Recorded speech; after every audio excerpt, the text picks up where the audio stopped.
Sorry, I don't Hey, have a and business. welcome back to the MCG. And Here we 2 for 22 at the MCG. 22. Thank you very much. Back here for another edition of the Good Men Project. I'm really enjoying these opportunities to get to know blokes and share a bit of wisdom that we sort of pick up along the way. I'm a very lucky man because I get the opportunity to sit with a lot of good men, and I'm sure you have a lot of good men in your life too. I think it's just time to celebrate them a little bit more and sit down and listen to a few stories. Today, I've got the awesome Darryl Vine, or as I would call him, D-Vine. D-Vine. D-Vine. D-Vine's in the room with Scotty too, hottie. And how relevant is that, right? Because that's literally how we answer the phone to each other. So that's a pretty cool thing, I would have thought. Like, I'm going to go straight into that because I think that's one of the great things in our mateship, right? Is that pump up when you see the phone ring, and I see D-Vine pop up my phone. I know I'm getting a Scotty too. Hey! And you get the big D-Vine. So how is that? I'm not even going to ask how you are. I just want to know, how is that so awesome? You know what? I think it's the polarity of it, Scotty. Like we deal with it, and we're here to talk about good men, right? Good men have that process of the continuing to forge on. We have the heavy lifting to do. We have those responsibilities to do. And just to actually be a kid again for half a second with a mate, it's like I'll never forget that there was that TV ad where they're like, "What's up? What's up? What's up? What's up? What's up?" And you go on. It's like because I often say to people, at what stage in our life did we decide to stop being kids? Like when did we act as grown-ups? So I think every man's like closet thing is, every time I get the chance to be a kid again, I'm gonna. And then when you got a good mate and you know that it's reciprocated, the joy of that moment, like I could just look at my phone with you ringing and not answer and still be fulfilled for the day. Don't care what you got to say. Just the fact that you rung me is enough joy in my life. Do you know what I mean? So I think it's that, it's the opportunity to breathe, to be light, to be stupid, to be crazy, to be energetic, to be enthusiastic, because we have so much of that, the stuff that weighs us down, that we don't get to do that, So I encourage all the blokes that are listening to get that mate and just be random idiots for those 3 seconds, and then get into whatever the phone call was about. But I tell you, it's one of those things, and it's an advocacy that's so true about you because you're in the business of smiles, and that always puts a smile on my face. So thanks, buddy. I love it, right? Because but that's straight off the cuff, looking into mateship, right? Mateship for me, I think that is the ideal culture for Australia. Mateship. I think we should govern everything under mateship. Mateship is about being there, supporting each other, lifting each other up with different opportunities, and really the overarching way of which Australian life is. Doesn't matter where you're from in the world. If you're Australian, mateship is such an important thing.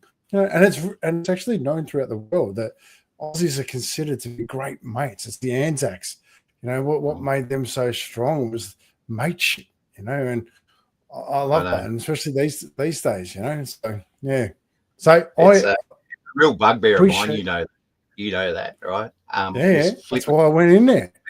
This flippancy of mate. Yeah, thanks, mate. Thanks, mate. And for any of the younger men out there that are in the whatever gen that you're in, take a step back next time you're serving someone, and you want to diminish the value of mates when you, thanks, mate, can I help you, mate? Like, with no offense, you're not my mate. You don't know the gravity behind that bond. You know what I mean? To be flippant, thank you, sir. Thanks, buddy. But the hair goes up on my neck. It stands up on the back of my neck every time someone says, "Oh, thanks, mate," or "Can I help you, mate?" Yeah, you're not my mate. If you knew what it takes to actually get into that circle to be considered my mate? You know, and it's a flippant comment. It's like a punctuation now. So I get really guarded about my mates. I get really guarded about the expression that we use when we're talking about our mates. You know, and as we know, as we get older, and it's the lesson for all young people, you don't worry about the 5,000 friends you got on Facebook. You worry about these mates, the 5 of them that you can count on with your life that will be there for 40 years. You know, like I talked to one of my mates. We've been mates for 48 years. We were playing golf one day, and there was 2 guys. I think they were from Korea, and they were fairly ordinary. Anyway, so we teamed up with them, and they said, "Oh, you 2 guys know each other?" I go, "Yeah, we're mates." They don't know that expression, right? They don't know mates. They don't know what it is. What do you mean, mates? I said, "Yeah, we've been mates for like 48 years," and they went like, "What?" Like, I think they were probably mid-20s. Could not comprehend that you can have a friendship for 48 years. Yeah. And still want to play golf with one another. You know, that was the irony of it. And he's a shocker. And if you're watching Bert, I love you to death, but your golf hasn't improved in 48 years either. Do you know what I mean? But it's a real cultural thing that as Australians we should be more proud of. You know, like there should be the mates flag. You know, so but it's funny because we're unified. You know, you can go to the footy at the MCG and watch Collingwood give everyone a thumping. Go the Pies. And you've got 100,000 mates in there, and you don't know any of them. Yeah. Because of that cultural environment, right? We're all mates under that umbrella of the unified position. So you think about how do we now go? If I can get 100,000 people all unified, right, by a footy team, how can I not get 1 million people unified, right, by a thought process? You know, a good process. If I can get 100,000 people to celebrate, you know, 100 minutes of footy, how can I not get 1 million people to celebrate good and do good and bond mates by doing good? Anyway, there's my little rant for mateship, man. No, but this is like, if I look at that and I look at where this is heading, and the Firefly Initiative is something that you're incredibly proud of. That's, you know, that's really grown some legs and creating conversations about how we better support our volunteers. Like, is there no better part of mateship than volunteers out there working side by side, creating a culture for good, right? Yeah. Talk us a little bit through that. Well, look, it is, and it's been phenomenal. It's been a great journey, and you know, I'm super blessed because I get to meet such extraordinary people, like just in all walks of life, in all different service sectors, and just things that you think, geez, people do that. Like the number of different, you know, not-for-profits and charities that are doing stuff that you can't even get your head around, about the fact that, one, there's a need, and two, that there is people that are actually doing it to service that need. But you know what? It is such a motivational thing to think that people go out of their way, generally for people that they don't know, because it's a good thing to do. And you go, how do I not bottle that? You know, I can bottle anything. I mean, I was talking to a guy the other day about a brand called, I don't know, Death Water or whatever it was, and some idiots decided to put water in a tin. You know what I mean? Like, water in a tin charges $6 for, and it goes ballistic. And you go, how can good not go ballistic? How can everyone not get up in the morning and think, what good can I do today? Like, is it that hard, or are we that selfish? So Firefly's been a great example of just meeting people that just do good. They don't care about what people think. They don't care about reward. They don't care about benefit. They care about how they feel about themselves by knowing that they've gone out and had a crack at doing something good for somebody else. And it's just an epic adventure, man. And, you know, and now we're starting to see the ramification of that internationally. You know, we're meeting people in American organizations have joined, and Scotland, the Emirates. And you go, you know, if you think that Australia is the only place that does good, then have a look around the world. And even though we see all these world hostilities and all that sort of stuff, at the end of the day, the volunteers are the most resilient audience, because they won't give up on doing good. And you're a classic example of that too, man. You know, like the amount of good that you do, for nothing. And we know that you get nothing for it, right? Except the fact that you know that you've done something that one sentence, one line, one pair of socks changes someone's life or has the opportunity to do so. You know, as a Christian, there's that thing that says that the most powerful thing in the world is the mustard seed, and it's tiny. You can hardly even see it until it grows into a tree. Do you know what I mean? And that tiny little bit of good that you do in someone's heart is that mustard seed that says, I'm going to give you the opportunity, if you take the water and you take the nutrition and you take the sunshine and you take this one sentence, you can grow into that mustard tree. You know what I mean? Like one of the biggest trees in the world. So, you know, we just get this such enthusiasm about seeing what happens when good happens. You know, we hear on the news all the time, this is what happens when shit happens, when bad things happen, when people do crazy stuff. We see all that, you know, like this is the latest article about 6 idiots or 12 idiots or whatever that run into a shopping centre with machetes. That makes news. Do you know what I mean? But I never see this 17-year-old kid who stopped what he was doing, put his skateboard down and helped Joan, an 82-year-old, right, who had 3 shopping bags that broke on the way home and a trolley with a wheel that was going like this. Do you know what I mean? Help her get her stuff to her car. That doesn't make news. You know what I mean? The difference between what we advocate is what we hear. And there is this, and this is why we're so passionate about trying to elevate the volunteers and show the world of what happens. The ripple effect of bad is more bad. Yeah. And the converse to that is the ripple effect of good changes lives. You know what I mean? I don't think there's ever been a life that's been destroyed by someone doing good.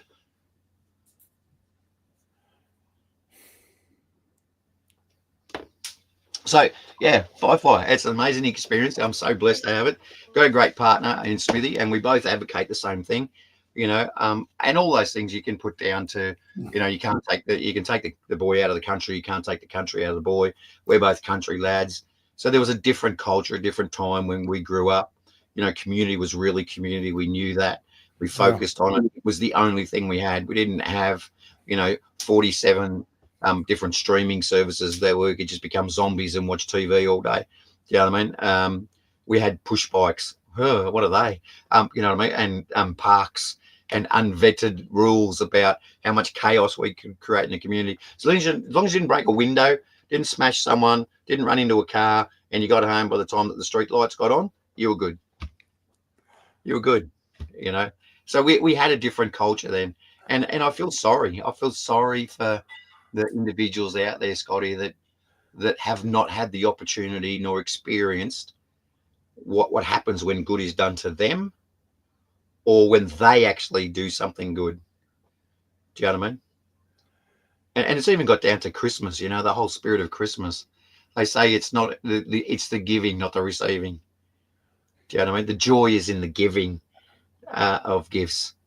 And I see the people go, oh, what'd you get for Christmas? Oh, I got all this shit and in like this. And it was like, I go, dude, you got things.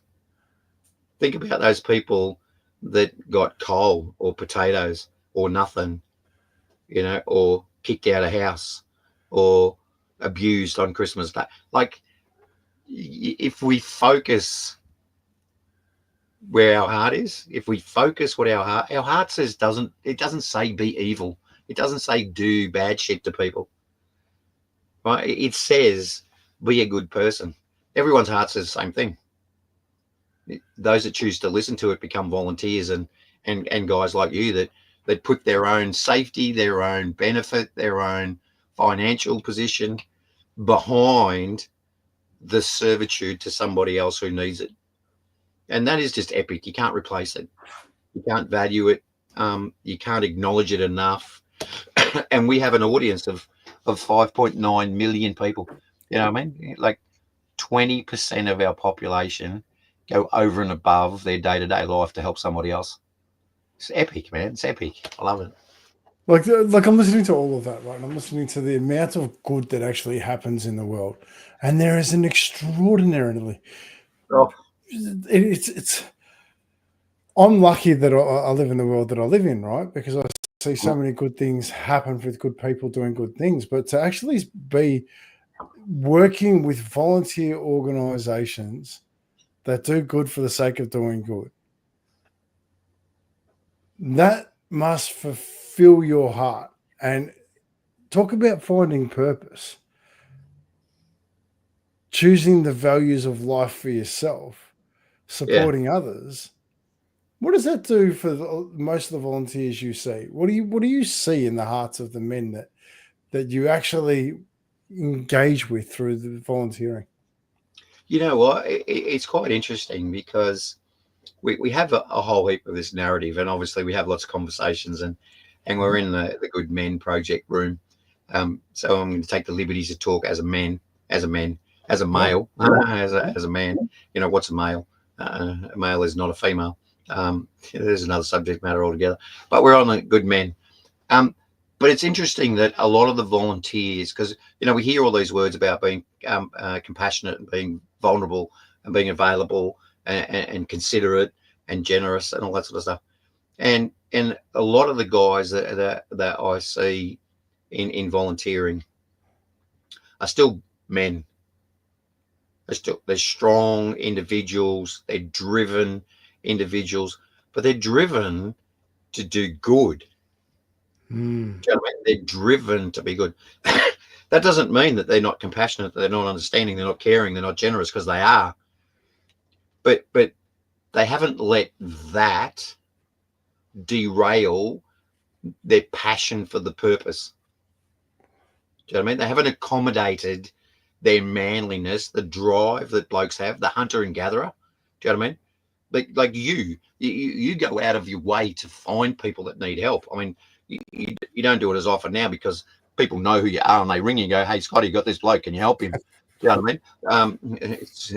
It's like your name's been put up on every phone booth in Frankston. Need help? Call Scott. Do you know what I mean? So you don't advocate that. But a lot of the guys that we do, they actually go out and hunt and gather the misfortunate, the unfortunate, the guys that are struggling. And when I say go and hunt and gather, they search them out. They use that male fortitude, that hunter and gatherer, that mindset that says there is people in need and I need to go and help them. And I think that's a real man thing. It's a real, do you know what I mean? Because, you know, we had those conversations the other day and it was really funny because we were talking about it, about how blokes inherently in a relationship become the protector, even if they don't want to. Like there's a bang at night and it's, can you go and see what that was? No. And it was actually, there's a comedian that I watched, Bill Blue, he's really funny. He goes, how did that happen? Like you're upstairs in bed with your wife, there's noise in the lounge room, and it's 2 o'clock in the morning, she wakes up and she goes, do you hear that noise? He goes, no, I was asleep. You know, but that the natural hunter and gatherer thing they talk about, that if a baby cries at 2 a.m., a mother will wake up and a dad will sleep, because there's this cerebral concept. But if there's a noise, a bang in the window, a door, a bloke will wake up and a woman won't. Anyway, so Bill Blue goes, like, I'm not brave at all, but my wife, whenever there's a bang, you go, can you go and check? And he said, oh, okay. So I stumble my way, shitting myself till I get down in the lounge room. And then he goes like this, he goes, yes, he has a knife. It's like, how do we get appointed the guardian? It's one of those acknowledgements. And I think, you know, as blokes, and especially in this space, I see lots of guys in the charity space that do heavy lifting. And that's not to say that, you know, the females in the space don't do it as well. Like the Mud Army, phenomenal. And it's a great joint contribution. So we had a thing up here where we had some floods in Lismore and all that. 15,000 volunteers turn up that weekend to help push mud out of people's houses. And it was a free-for-all. But there seems to be this hierarchical thing when you're doing good, that some of the traditional governances of our species, that it just happens by virtue. It seems to be that there is this natural leadership, and men take that lead. They go, I can handle the responsibility. I can handle, if we make a mistake, I can handle that. Do you know what I mean? If people need guidance, if people know how to use a broom, do you know what I mean? Like it's really funny that when you sit back and watch this cultural indifference and this gender indifference and all these, and I'm not slagging anybody, the feminist movement and the equality movement and the equity movement, all that sort of stuff. And when you get into crisis and when you see a group of 15,000 volunteers, there is this natural order because there's no disparity in that environment. They're all there to do good for someone else. Yeah. So if you can strip away all the external bullshit and get down to a common mission, which is to be a good human being, that's when you get equality. Not because of what we do. It's the equality, and the only time we're going to get equality in humanity is that it's relative to purpose, not relative to physicality or income or posture.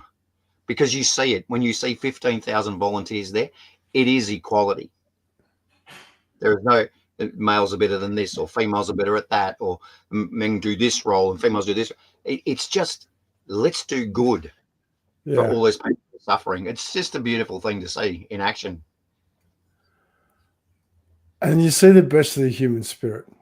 Oh man! Right, and it's go beyond their physical capacity too, yeah, Scotty. yeah. Like they just go and they go, I'm spent, but we've got another 12 hours of mud to move, and they just keep doing it done. Yeah. So yeah, we are super blessed to be in that environment. We set out with the mission to not change any lives, but to help support those that are. And in virtue of that, we're changing people anyway. So, well, let's dive into that, because I think something that it's quite a unique opportunity to go and work with lots and lots of different not-for-profits, right? Because a lot of them work in silos, right? And eventually I'd like to change that. I know you'd like to change that too. I think that's a great opportunity to collaborate rather than compete. How has it changed you? Two things. It's made me less passionate about the things that I'm less passionate about, and more passionate about the things that I'm passionate about, which sounds pretty ridiculous. There is, in Australia, we have 272,000 not-for-profit organisations. And I could be passionate about every one of them. Everyone that I meet, I think your mission is great. What you're doing is great. The servitude that you have is great. The expectation that you've got, the drive and passion is great. And I could become involved. And we are in that respect relative to Firefly. But then I look at it and I go, as a founder of an organisation that's there to help support, and now that we're 4 years in, and we've got growth and we've got action, we've got everything about the platform that we've tried to deliver is starting to have growth. I went, is it not fair of me to actually sow into some of the sector that I'm passionate about? Do you know what I mean? I owe a lot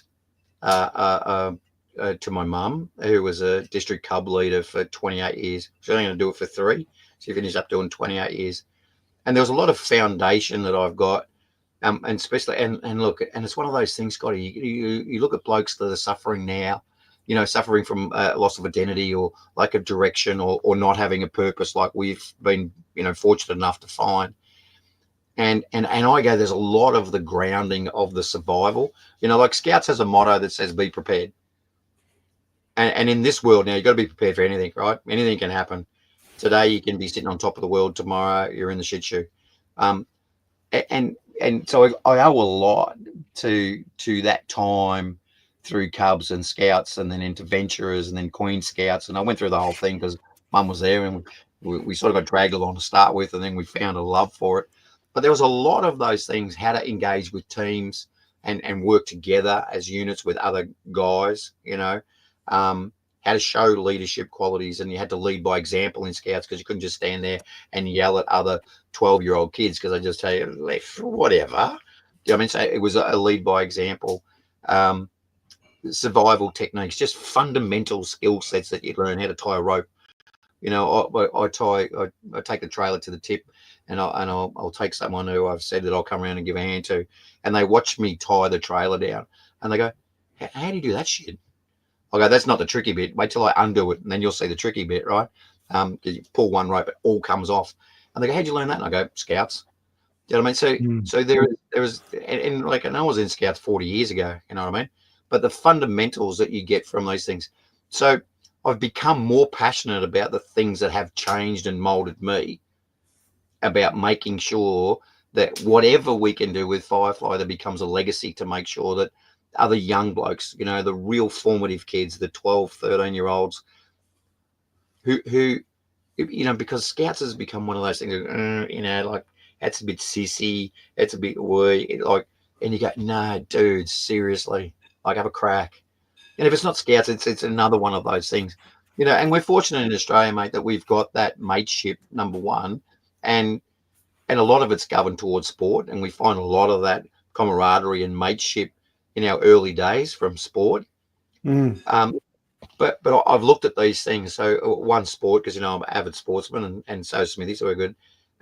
Scouts, I owe a lot to. So, and, you know, not that it's ever asked me to give anything back, but now I have the opportunity to do that. And it's great to be able to pay that back. And the other thing that was really formative in my life was community theatre. You know, I was in my first musical theatre show when I was 8. And again, it was, you know, and the more and more you look at it, the more and more you isolate as you get older, because you need less people, the more you realise that it was these times of collaboration. You know, like, you come together with 80 strangers on day one of rehearsal to do a show.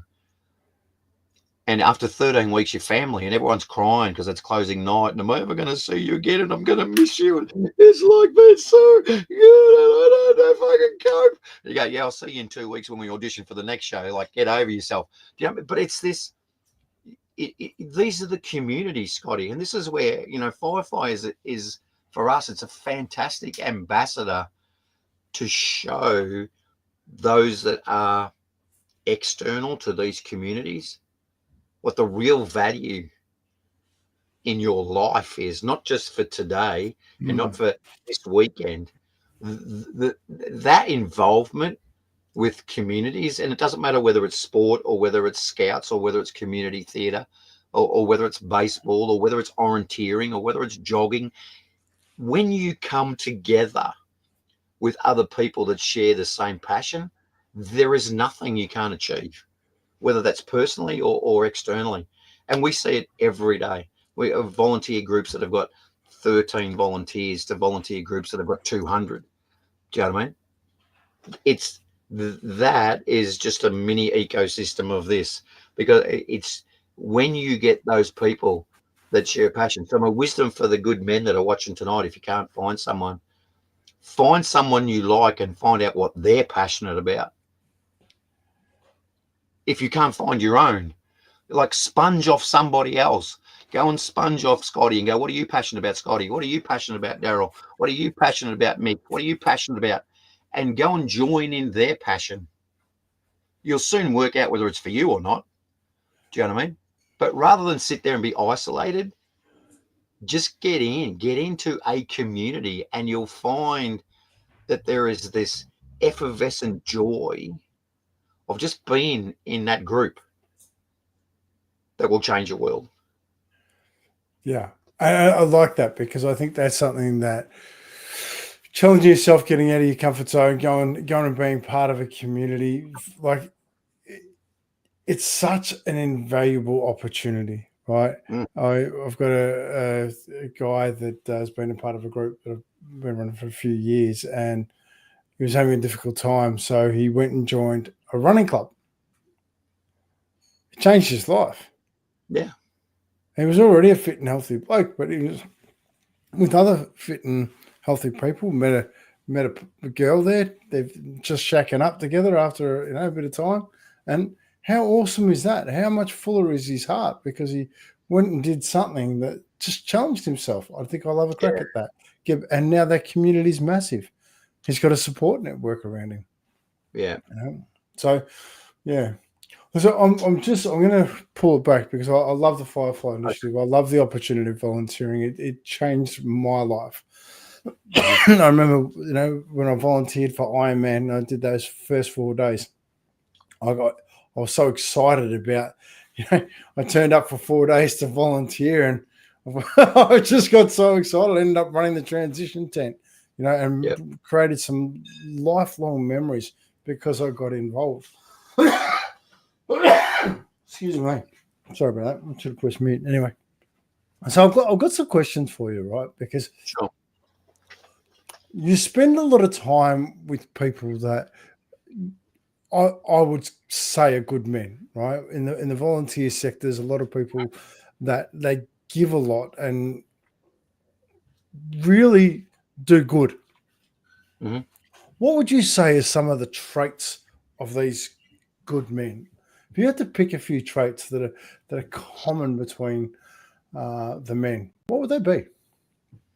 Well, the first one, which is the easiest one, is stability. They're stable guys. What do you mean by stable? Stable, not erratic. You know what I mean? They don't swing from here to here to here. Do you know what I mean? You could call that it's an alignment to a focus or a passion, but I think it's a bit beyond that because you can find your passion, and I'll refer it back to shiny things, right? And my grandson is a classic example at Christmas time. They get over inundated with presents from everyone and everything. So it gets to a point where the joy is unwrapping whatever it is, and they don't care what it is, and then it's next one. Do you know what I mean? And the guys that I see and work with are stable. They're not attracted by shiny things. So they've got their passion and their purpose, which is terrific, and that's their motivation. But there is this stability, this calmness and posture about what they do and how they go about it, that they all seem to share that commonality. Nothing ruffles them too much. Do they have the worries of the world like all the blokes do? Yes, and that doesn't worry them either. Do you know what I mean? It's and look, and we've been through that journey with you as well. And there is a passion and a focus, and when you're in that, you are a stable dude. There is no, I'm not distracted by this, and I get worried by that, and I don't get. I'm in my zone, and I'll become solid. You can trust in this environment that this is what I'm going to do. This is how I'm going to perform. That stems to their integrity is impeccable. Do you know what I mean? It's the lack of overexposure to overcommitment. They will exactly. I've always said I will tell you exactly what I can do and what I can't do. And if I say I can do something, then trust that I can do it, because otherwise I wouldn't have said it. Do you know what I mean? So they're that guys. They understate and over deliver. They're a real rock by which other people gravitate to, because they know they're stable. So that's the first one. The second one is they're all insane. They're all insane. They're all full of ideas, right? But they will find a way to work if it supports their passion, and if it supports their mission, and it supports other people. And I think they're probably, it's the best that I'm thinking through all the guys that I work with now in all these different charities, right? And I think that's probably the most accurate summation I can give you. I'm sorry, that got me right in the heart. That one, they're insane. You know what? You got to be a little bit insane to do this. You got to be some crazy, right? You got to be some crazy, because stepping up into situations that can create all kinds of opportunities. And when in the care business, like care doesn't always come with big smiles. It can come often come. Look, let me add another one in there too, and you'll resonate with this one as well. and generally speaking, they've all got an elevated sense of humor. Yeah. Do you know what I mean? They love to smile, which is again why the business of smiles is such a critical contributor to the community. Because one smile a day it changes your day. Number one. So I think those things, yeah. So stability, they're rock. They're trustworthy. Their integrity is solid. They're a little bit weirdo, insane, crazy, coming up with some radical stuff. Like seriously, who says, "Oh, you know what? I think we might do a fundraiser, and we're going to get like 30 blokes together to go and fundraise, and we're going to go and do the Kokoda Trail. Never done it before. Bit crazy, but we're going to have a crack." I mean, it's like that sort of crazy. We're going to run from Sydney to Melbourne. Let's do that. That's a bit crazy.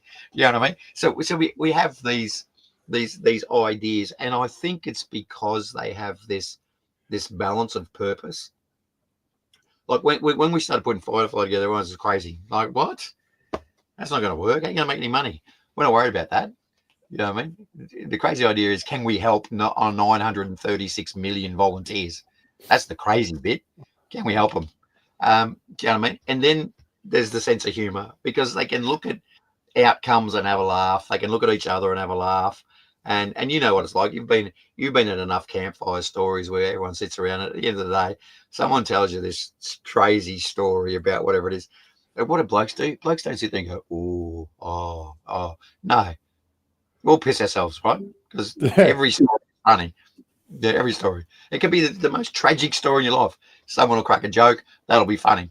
Do you know what I mean? So I think those are the three qualities that I see in the good men that are doing stuff.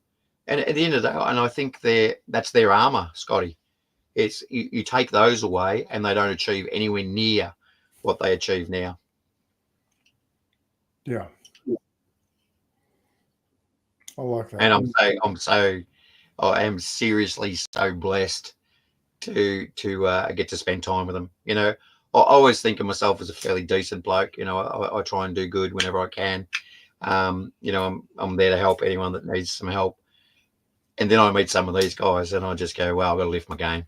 Like, they're doing some epically crazy, unbelievably awesome stuff to help people. And I think that's the line too. We get so reliant on the gratitude that we get from people that we help in today's society. There is, sure, I give, but I need to get something now that I've given you some. And I'm happy to help, and I'm fortunate that I get the opportunity to help a lot of people that are in my network. I'm very selective of my friends or my mates, as you know. But any of them need my help, I'm always there. These guys are helping people they're never going to meet. Does your head in. They're doing and they're operating on a huge different platform as far as passion is concerned for people they're never going to meet. Never. I want to grab something there, right? Because it's, and this is just an open dialogue, that one of the things that I've always had a little bit of trouble with, and I haven't been able to pinpoint it, but I think I just did then. Gratitude, right? Mm-hmm. So you've got to be grateful for things. You got to, and I'm curious in your opinion on this, because as you were talking then, I'm thinking, what do we do? What's the action I can take that someone can be grateful for? What's the thing I can do that someone can be grateful for? Because I think true fulfillment is just an action that creates a grateful moment for somebody else. Yeah. And it's not about. Can I let you know? Say, like, I cheat about gratitude a lot of times. Yeah. Because I advocate for it. And it's really easy. Like, I'll give you an example. So I ring. We had tickets to go do whale watching. It got cancelled this weekend. And Adriana, the bird that runs the charter thing, she's really good. So I ring her today and I said, Adriana, it's Darryl here. We had our cruise cancelled on Saturday because of the weather. Oh yeah, how you doing? And but when we start, I knew it was her when she answered the phone. I said, she goes, hi, it's Adriana speaking. I go, Adriana, in my normal tone, right? In my Scotty too hotty tone. I said, how you doing today? And she says, I'm really good, thanks. How are you?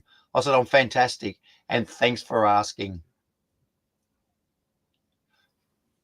It puts me in a position that doesn't matter how miserable my face is, but that one little interaction, how you doing today? She goes, someone cares. Her reciprocation was, how you doing? And I said, thanks. So I go, someone cares. And that last little bit that I put at the end of there, and thanks for asking. The gratitude that you care enough to ask makes us human beings. Do you know what I mean? So, and if we're looking for that, if we want to grab that, we will feel the gratitude of other people when we express the gratitude to them. Do you know what I mean? And really, Scotty, it's that easy. It's that easy. And then everything, we become grateful for everything, not just for the things that we want. We get grateful when someone waits at Coles when you go into the supermarket and the automatic doors there, and someone just waits for you to go. And what normally happens is we're so busy and caught up in our own bullshit that we just walk straight through. Yeah. If you stop for 1 second and go, thanks for that, the world starts to treat us with gratitude as well. The world starts to say, the universe starts to say, God starts to say, thanks for being a good person, Scott. Because all those little engagement change somebody's life. All of them. I know that only too well, right? My go-to. Thanks for doing your best right now. Yeah. That's my go-to. Right? And what happens? Does anyone tell you to go and bang it up your ass, mate? Don't say that to me. No, they go, oh, thanks. Yeah. What's that about? It's so easy, man. Thank you for doing your best right now. So easy. But you know what? And again, to is it easy? I'm going to grab that, right? Because is it easy in today's society to be able to do that? Because yeah, I think it is, right? uh-huh. However, a lot of people have trouble with that. A lot of people have trouble with just sharing. You know what people have trouble with? People have trouble with the concept of caring about how that person responds. That's not what you need to care about. You need to care about how you act, not how someone responds. And if we stop caring about what the response was when you show the gratitude, and we just show the gratitude, guess what? The universe will catch up with you and you'll be a good person and people will start to hear that. But if you worry about, oh, I'm not going to say that to you because you might tell me to bang it, do you know what I mean? It hardens their heart, it hardens your heart, and it gets us back to the isolation shit. You know what I mean? It takes nothing to say, you know, but we've been closed down too, and it's really hard for blokes because you know what?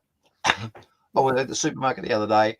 This really, really attractive young lady walks in, dressed with perfection, and obviously took the time and effort to make sure that her presentation was impeccable. Now, as a bloke, I have to think very, very carefully of how I compliment her, because society has painted this picture that I'm a pervert, I'm a predator, and you know what, and at that particular time, Scotty hit my head. Thanks for doing your best right now. So I grabbed that and I went, you know, you've made a splendid effort to look impeccable today. And she just said, thank you. Because I couldn't say you look really sexy today, which she did. You look really professional today, which she did. So I had to go, thanks for making the effort. Do you know what I mean? To look impeccable. You look impeccable. Now, I don't know whether that's actually a compliment, whether it was whether it was flattery, but she just said thank you anyway because she appreciated someone noticing and taking the time to make a comment. Yeah. Yeah, I've had the same conversation where others are going, "What are you looking at, you old perv?" Do you know what I mean? I don't care. I stop caring about how people react to me being a good person. Well, So I can on that, to be because a good person. I wanted to keep We're it over tight. time already. We're over time. We're always going to be over time. Yeah, what But was I the last just, time we did a 45 minutes, went for 2 hours? I know, I remember that. So, my last question for you today Sure. is: if you had to give one bit of advice to somebody, just one bit of advice for life, what would that be? Or do you know what? I knew you'd pull this shit somewhere along the line, and and if you had asked me right at the start, it probably would have been completely different relative to the conversation we've had. One piece of advice.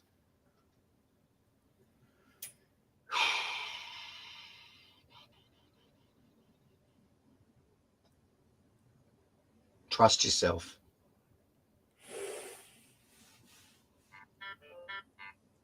Why? Why is that your one bit of advice? Because if I can't trust me, I can't trust anyone. Mm. And I say that all the time to clients and to people that I consult and coach with. I go, if you're stuck, make a decision, even if it's wrong. Make a decision because it creates motion. So Correct. when I say trust yourself, if you've got an idea, trust yourself. If Yeah. you've got someone you want to date, trust yourself. Because if you don't think you're worthy of the date, she's not going to. Do you know what I mean? If you want this job, trust yourself. Do you know what I mean? Now, you can do that in multiple ways. You can do the analytical trust yourself and work out all the reasons why you're a fit, right? Or you can just trust yourself. You know what? We hear all the time about women's intuition. Blokes have got great intuition, but we never allow ourselves to trust ourselves. And if I can't trust me and I have no evaluation process, then I'm continually let down when I trust other people because there's no benchmark. Do you know what I mean? I know that when the sun goes down, it's dark. I trust that to be true the whole time, as much as I trust that in the morning the sun's going to come up. Do you know what I mean? But if I don't give myself the opportunity to trust me, I I I trust the fact that I am insane, and I trust the fact that I am a genius, and I trust the fact that most times I sit somewhere in the middle of those two. Do you Yeah. know what I mean? Yeah, I I, do. I trust me to look for good relationships. I trust me to look for. That doesn't mean that they all turn out to be good relationships. But if I trust me to look for good ones, then I can also trust me to identify when they're not. So Yeah. trust me, trust yourself. A lot of people go love yourself. That's really complicated sometimes because I don't know what the governance of love. Love is an emotional experience that usually you start to adapt and adopt through growth. Was I loved by my siblings? Was I loved by my dog? Was I loved by my parents? Do you know what I mean? Because our first engagements is inward. We get loved. We don't do a lot of loving because we don't even think about it, right? Leo doesn't care about who he loves. He just feels the love of everybody that loves him, right? So it's kind of forced on us love from that growth position. Then we start to get emotionally attached to different things. But trust is always something. If I'm going to trust myself to climb this tree and I don't commit, I'm going to fall out of the tree. You trust yourself every time you go and engage with someone that could be an axe wielding homicidal maniac that just happens to be sitting at the end of an alleyway. But you trust that you trust your judgment, you trust your approach, you trust your ability to build a relationship, you trust your previous learned and lived experiences. So if we don't trust us, we can't trust anybody. I love it. Trust yourself. Mm. Right, on that note, I'm going to close up. I'm going to say a massive thank you for popping up tonight and being a part of the Good Men Project. I think it's Happy to, man. Every single conversation I've had in here it's wisdom, right? It's life experience. Wisdom is the experience of men, and the more we speak and hear from good men, I think the more we're going to realize that we are actually in a great place. We've got to trust that. Yeah, We got to trust it, man. No, We got to trust the fact that it's okay to be a good bloke. 100%. It is okay to be a good bloke. So it's okay. Anyway, on that note, mate, I love you. Thank you for having the time with me today to have a bit of a yarn. I'm sure this won't be the last. Yeah, there'll be more of these to come. Share your thoughts. Share your thoughts with us. I've been doing this now for a couple of months. I'm really enjoying it. I learn every time I sit here with someone. But share your thoughts. Share some opportunities about what you want to hear, because I'll bring it to the table. But Devine, thank you so much. That need a good conversation, pick up the phone, ring Scotty Carson. We'll always get excited on that one. Devine, I'm going to check out and we'll speak to you soon. Thanks for having me. On that note, I'm going to find the bloody button. Right, have a good night.